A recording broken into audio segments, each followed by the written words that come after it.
Selamat sejahtera, kami kumpulan 8 dan akan membincangkan tentang inisiatif rendah karbon di kalangan masyarakat di Malaysia.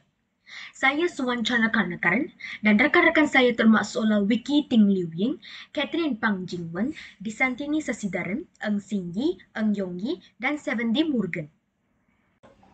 Sekarang saya akan bermula dengan latar belakang inisiatif rendah karbon di Malaysia.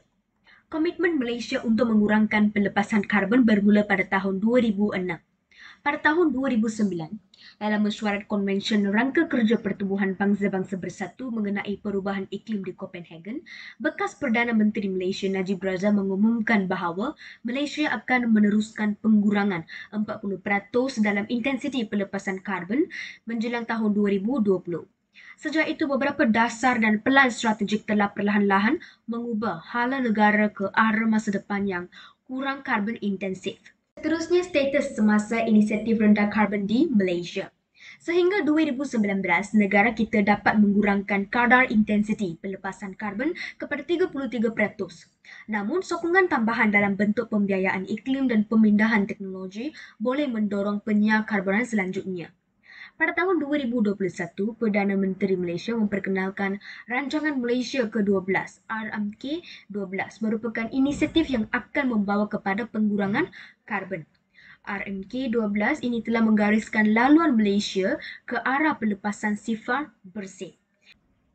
Seterusnya, skop kajian. Kajian ini dilakukan terhadap masyarakat umum yang berumur 18 tahun ke atas dan terdiri daripada pelajar Universiti Kebangsaan Malaysia (UKM) dan luar UKM. Manakala jumlah peserta yang digunakan dalam kajian ini adalah sebanyak 70 responden. Sekarang saya akan meneruskan dengan permasalahan kajian.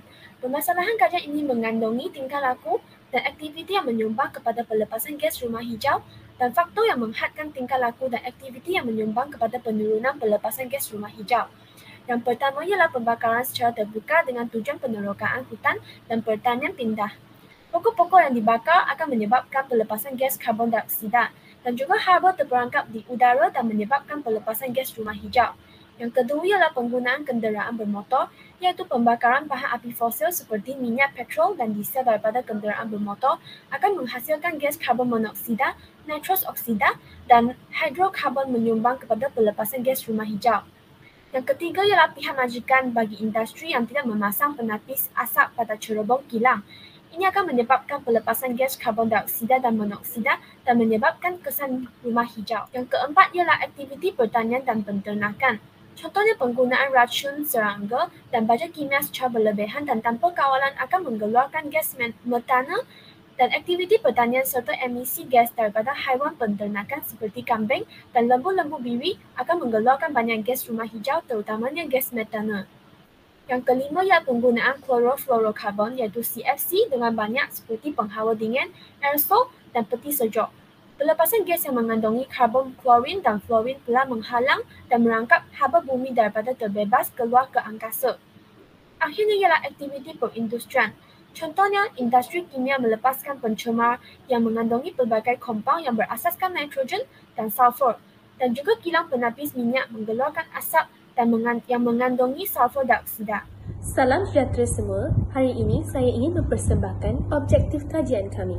Objektif kajian pertama kami adalah untuk mengenal pasti faktor utama berlakunya peningkatan pelepasan gas rumah hijau iaitu greenhouse gas.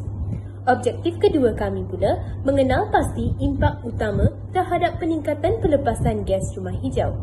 Setelah itu, objektif kajian kami yang ketiga pula mencadangkan langkah untuk mengahadkan aktiviti yang menyumbang kepada peningkatan pelepasan gas rumah hijau. Selain itu, saya ingin mempersembahkan graf yang kami telah memperoleh melalui respons Google Form kami. Kedua-dua graf ini menunjukkan bilangan responden yang menjawab soal selidik kami berdasarkan IPTA dan IPTS iaitu dalam dan luar Universiti Kebangsaan Malaysia. Di samping itu, Terdapat dua graf dalam slide ini. Graf pertama menunjukkan cartapai bagi soalan mengenai kesedaran masyarakat tentang LCC 2030C Challenge yang dibincangkan dalam pengenalan sebelum ini. Cartapai kedua pula menunjukkan demografi responden kami mengenai kesedaran mereka tentang sektor kerajaan yang bertanggungjawab bagi LCC 2030C Challenge.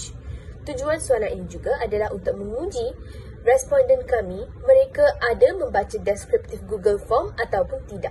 Seterusnya, kedua-dua graf ini menunjukkan respons pada responden kami mengenai faktor berlakunya peningkatan pelepasan gas rumah hijau serta impak isu masing-masing. Akhirnya, berikut merupakan graf demografi responden mengenai langkah mengatasi kesan rumah hijau serta pendapat responden mengenai kerelevanan LCC 2030C Challenge yang dibincangkan. Lebih-lebih lagi, seramai 70 responden juga telah mengemukakan peranan mereka sebagai masyarakat Malaysia untuk mengatasi kesan rumah hijau.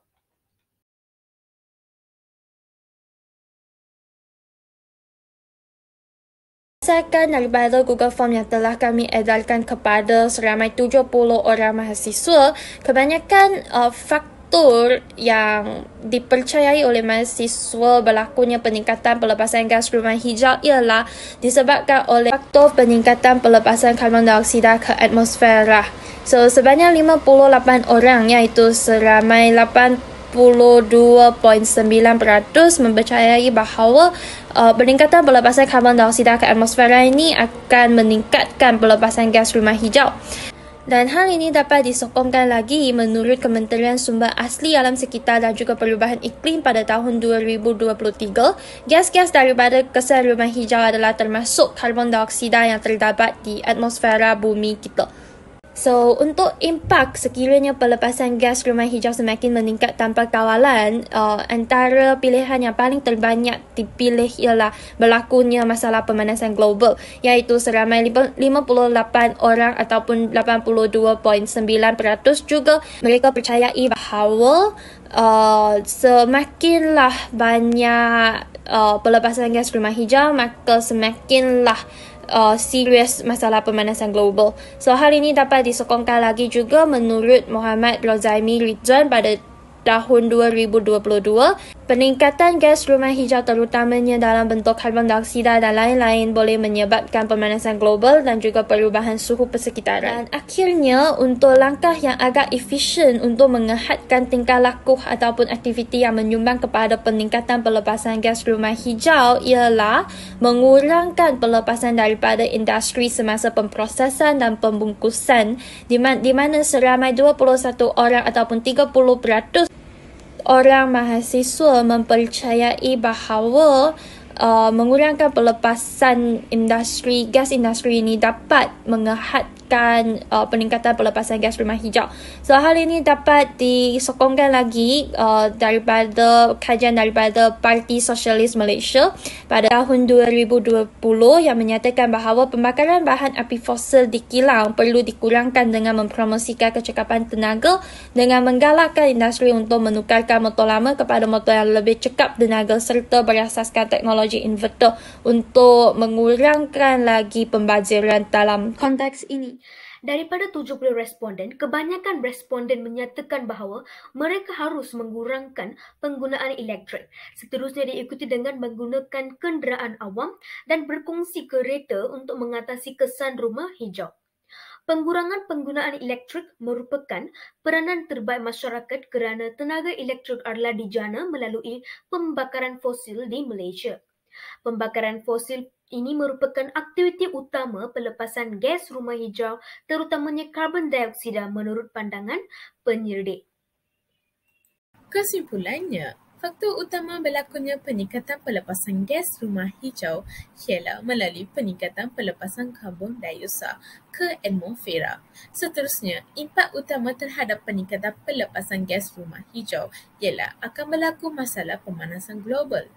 Di samping itu, langkah terbaik yang dipilih oleh kebanyakan responden untuk menghadkan aktiviti yang menyumbangkan kepada peningkatan pelepasan gas rumah hijau ialah hendaklah mengurangkan pelepasan daripada industri semasa pemprosesan dan pembungkusan.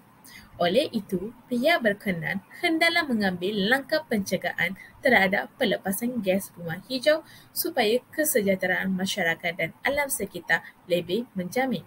Sekian, terima kasih.